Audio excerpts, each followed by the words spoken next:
dan siapa? Temannya dia? Dia ada. Itu dia yang paling besar.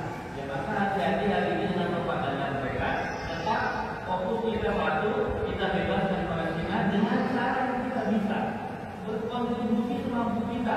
Kalau kita nggak bisa perang ke sana, Pak, karena kita nggak punya kemampuan, dan mungkin dalam masuk sana sahabat itu 12 orang ketika mengalami lowongan pekerja, itu kan sempat di kita geser kan, ada CMK, ada Afrika, dan sebagainya. 12 orang itu nggak bisa masuk, juga sama sama Mesir. Sampai di daerah Tanah Merah ada seorang tentara aktivis Tanah Merah internasional, ya, yang beragama Kristen dan Islam, seorang kafir. Mereka mau memperolehnya di sana saya. Mereka memelas-melas di hadapan tentara Mesir yang notabene Muslim. Apa kata kalian bahasa Inggris? Tolonglah, kalian masih punya hati kan? Kami datang untuk menolong saudara-saudara Muslim kalian. Kenapa kalian halangi kami masuk? Jadi yang jagain pintu gerbang apa itu orang Islam, tentara Mesir. Orang-orang kafir mau datang menolongin orang-orang Islam yang di apa itu, tapi ditahan. Ini sebuah apa yang bilang ini patahan terbesar saya.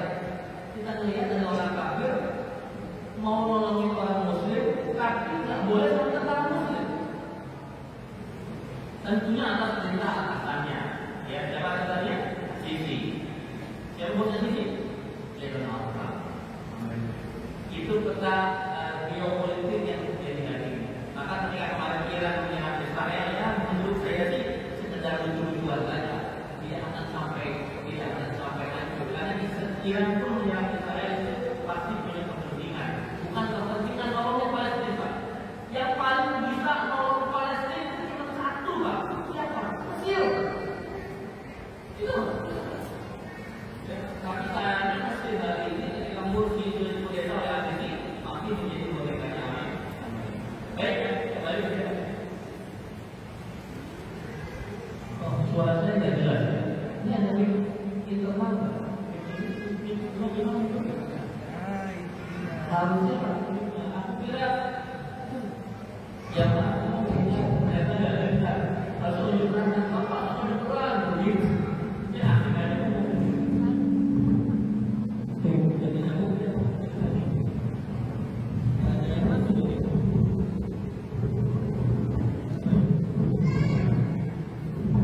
Oke, terus aman.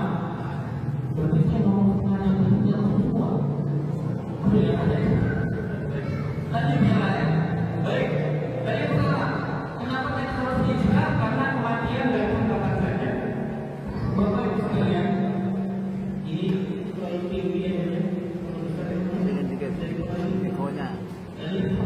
yang dipakai Bapak Ibu Ekonya kecilin dikit. satu 5 menit. Tapi Ekonya. baik, aman ya?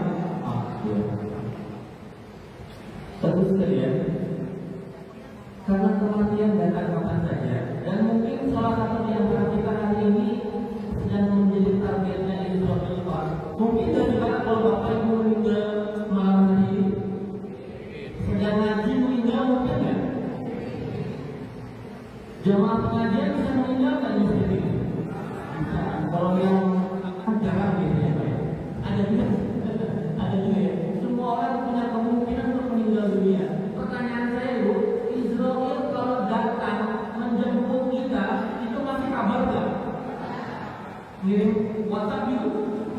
Ya, kepada yang terhormat penduduk di dalam Mobil, insya Allah saya juga mau datang tahun itu tanggal 5 TPD Israel, malaikat menjemput nyawa. Enggak kan? Enggak ada kayak begitu. Nah, kalau sudah tahu kematian datang kapan saja, dan Israel itu nggak ngabarin kita kalau mau datang, maka yang harus kita lakukan mengumpulkan bekal yang cukup. Pertanyaan saya, Bapak Ibu sudah cukup bekal hari ini? Cukup? Ada yang cukup? Tadi kan nggak pakai Bapak ya? Sudah, sekarang siap sudah.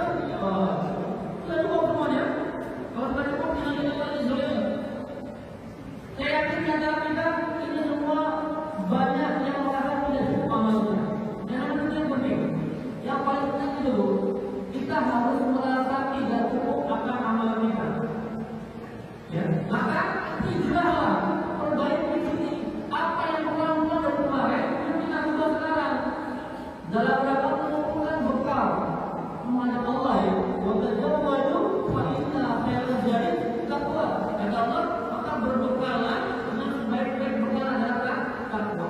Jadi momen hijrah ini harus kita jadikan perubahan itu.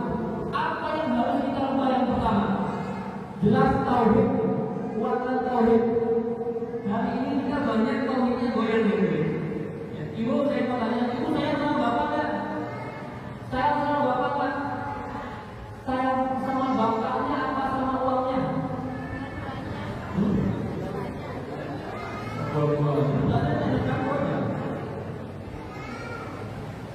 Berarti sebagian ada saudara kita yang tinggal sama suaminya, Pak. Itu kalau tauhidnya nggak kurang, dia tuh ditinggal suami, nanti yang masih makan saya siapa?